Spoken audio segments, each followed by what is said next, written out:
Hello, everyone, and happy Veterans Day. I'm Missy Miller, a nurse who works at PESI. Today, I am joined by Army veteran and therapist, trainer, and expert in complex trauma, Jen Sluga, for our first Veterans Day live stream. Welcome, Jen. Thank you. Thank you for having me. It's so awesome that you guys are willing to do this. Absolutely. We have some questions to fire at you this morning, and appreciate your expertise in responding to those.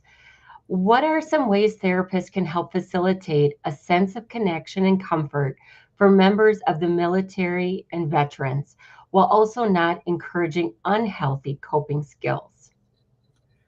Yeah, so I think for so many veterans, there's so many patterns of dysfunction that we see with attachment wounds.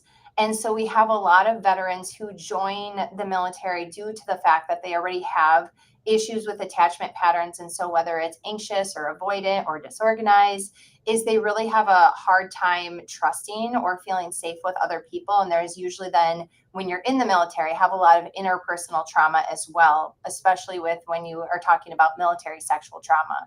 So when working with veterans and anybody in the military, is the foundational blocks are definitely the sense of connection. What I've noticed when I was at the vet center is the reason so many individuals came to the vet center versus going to maybe even the VA was the sense of working with another veteran and feeling as though that person really understood them. And one of the common things that I've heard from veterans is that they would talk to providers and the providers didn't know what they were saying because military uses a lot of acronyms, a lot of information that a typical civilian doesn't have a thorough understanding of or doesn't know what the acronym means. And I always joke that when I first got into counseling after my deployment, I intentionally threw out as many acronyms as possible because I was in a spicy stage and wasn't wanting to connect because I was just trying to prove that the providers didn't understand me or didn't know what my experience was. And what I've learned is veterans love when people ask questions. If you don't understand, ask. And so once you facilitate that attachment and that connection and show up for them in the way in which you show that you care and you're empathizing with them, they're going to build that trust and be willing to do some of that greater work that they otherwise wouldn't be able to do if they didn't feel safe and connected. Yes, absolutely. My son is currently active duty, and I can attest to that myself. Just learning little bits and pieces that he shared with me. There's a whole world of understanding when it comes to the military, for sure. Yeah. Okay, on to our next question.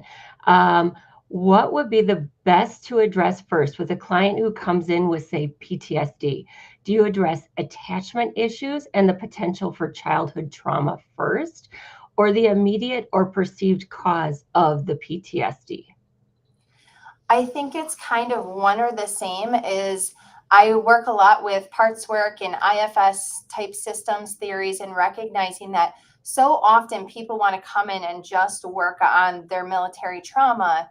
But what they don't recognize is that due to the trauma that they experience or due to the needs that were not met when they were a kid or the types of experiences that they had before their time in the service, a lot of the times is they don't have the functional resources or the tools, or they don't already know how to cope with a lot of the things that they're dealing with.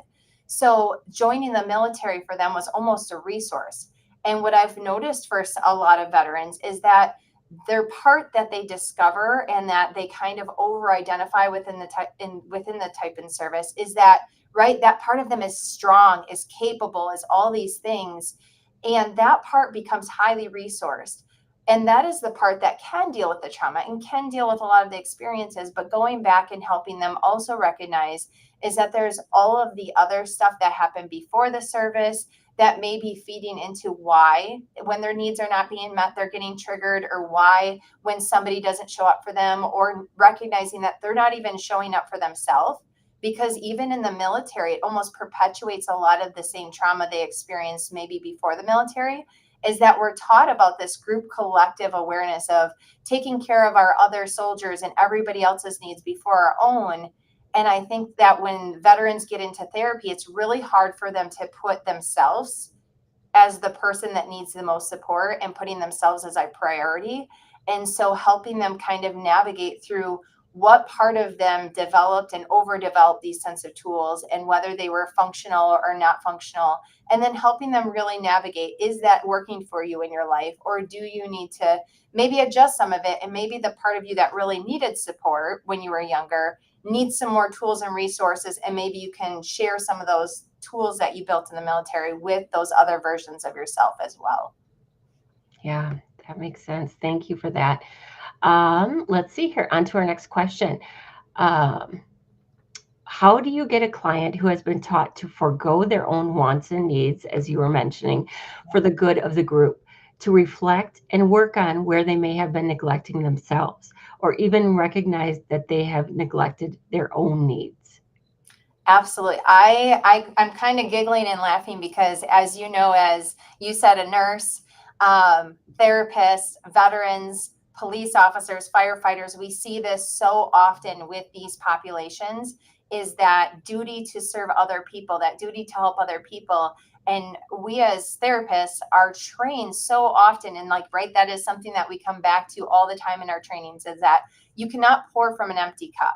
And so a lot of the information and the psychoeducation that we use and that we learn throughout our trainings, I teach a lot of that to veterans, as far as if they're always going to be focused on other people, they're not going to have the tools and resources to support themselves. And we know that typically, and that's going almost back to your last question, is it's easier to focus on other people than to focus on ourselves and go back and do the work. And many of us went into these professions and into these lines of work because it gave us this sense of being able to do something for the greater good, be able to do something that's bigger than ourselves, and be able to have this greater sense of influence. But at the same time, you need to figure out how to take care of yourself and be able to nurture and nourish yourself along the way. Otherwise, you become defeated and you will burn out. And so there's such a beautiful dance and balance. And, so often, just like nurses and social workers and therapists, is we say all the things, but we don't practice what we preach. And so I am very open with a lot of my clients, and I'm actively, like, always saying, like, this is something I'm doing for myself right now. This is something that I'm trying to show you. And even in a lot of the work that I do, I'm constantly reinforcing doing and making sure you're doing your own self-care. Otherwise, you cannot provide support for others. Yeah, I love that message about self-care. That's so important for so many. What are your top recommendations for building rapport with military service members and veterans? Questions. Ask the questions. I think so often, and I even just had a friend reach out to me this morning, sent a happy Veterans Day post, and she was saying, God, there's so much I don't know about you because you're so complex. You have all these layers, and I would love to sit down, but I'm so afraid to ask questions because I don't want to upset you or offend you or trigger you in any way. And I think that so often, and especially when I first started working, I was working with World War II veterans and Korean veterans and Vietnam vets. And they reflected a lot, even, is that their family never asked the questions. But when I work with the family members, they reflect that they're so afraid to ask the questions because the veteran doesn't talk about it. And so then we have this like double-edged sword. And so I talk so often with veterans, is letting their family members know you can ask the questions. If it's something that I'm not comfortable with answering, or I don't know if I can handle talking about it, I will let you know, but ask the questions. But also, knowing that most of the time they don't know the questions to ask because they don't have the proper words, or they don't even know what it was like. And so I think there needs to be a balance and an understanding on both sides. But if there's something your veterans come in and they're talking about, or they're talking about experience, ask more questions, get a better understanding of what it is they're talking about, because it shows them that you are invested, you do care, and you're trying to fully understand what it was like. Because as you said with your family member, is that they may share a story, but you can't really understand or picture what that looked like. And even saying, can you really like kind of explain to me so I can create a visualization of like what that looked like? Do you have pictures to elaborate on your experience? I want to know more about this because I care. Absolutely. That's great. I think to have the skills on both sides of that equation to be able to start conversations, difficult conversations, sometimes that is going to be a strength in the end for sure. Absolutely. So, on to our next question. You talk about veterans and service members learning to stop listening to their own feelings as a survival mechanism for the importance of the mission, etc. When it comes to helping them find their identity outside of military life, what might be the best way to help them reconnect with their emotions and find their authentic self while dealing with the fear of losing their attachment or connection to their military life? Yeah, if you think about how often, if you're in the moment, especially when you're in a combat zone or you're in the middle of something that's intense or raw and you need to react without an emotion, you can't even consider the emotions. So we're taught so often in the military setting that mission first, emotions later. But problem is we never come back and process the emotions. We never go back and actually allow ourselves to really feel that experience. And so often in using therapies such as EMDR or the psychosomatic healing type techniques is when working with a veteran, helping them actually go back and reprocess those experiences, helping them actually identify what it was like to actually feel that experience and to feel and discover and identify what emotions they even maybe felt in the moment that they didn't have the space to. But then what we notice is so often these veterans are using alcohol or using drugs, are using any type of avoidance or numbing techniques they can to continue going through their life because they've been taught and it's been reinforced not to feel. And it's so uncomfortable for them to feel that they just keep finding tools and mechanisms to numb and detach and completely avoid all of that. So going back and as you are working with a veteran to really explore what it's like to feel those experiences and being able to help them moderate it as well. So they're staying within their window of tolerance. So you're not flooding a person, but you're helping them do little. It might be that you're doing a lot more fractionated work where you're like, we're just going to work with this one little tiny part of this and then taking a step back and grounding them.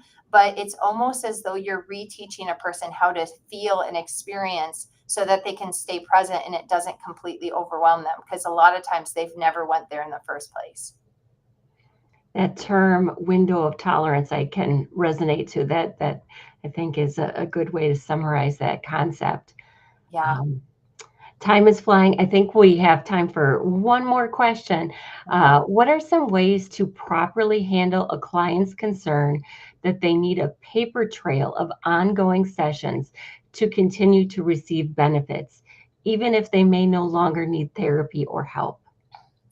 Yeah, it's so hard. This feeling of I've worked with a lot of veterans in which the system of benefits keeps them almost stuck in this pattern of I have to reinforce my needs. I have to show the VA, the VBA that my level of symptoms and my symptoms are to a severity in which I am justified and validated that I receive this amount of compensation and disability.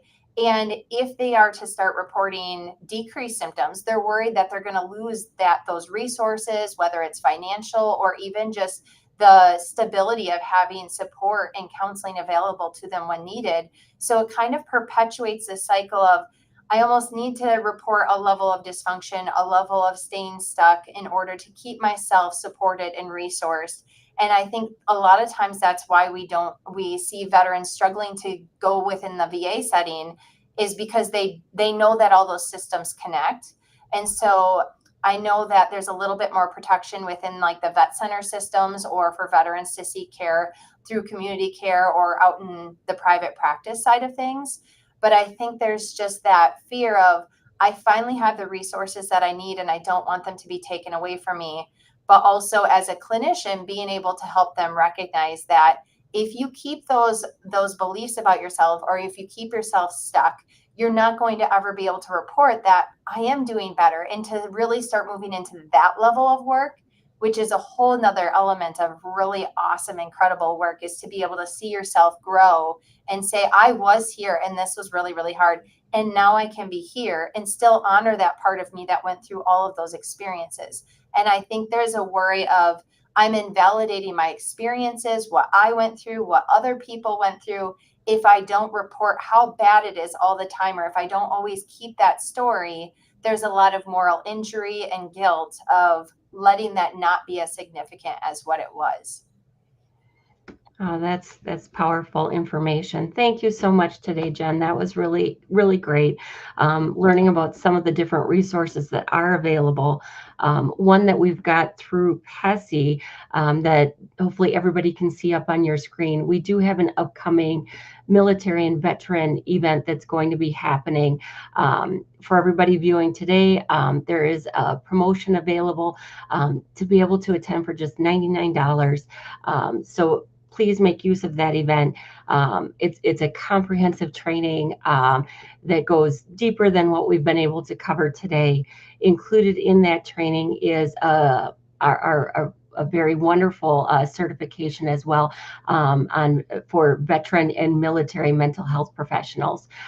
So I encourage everybody to go further with this type of training to be able to help serve those who have served our country. All right. Thanks again, Jen.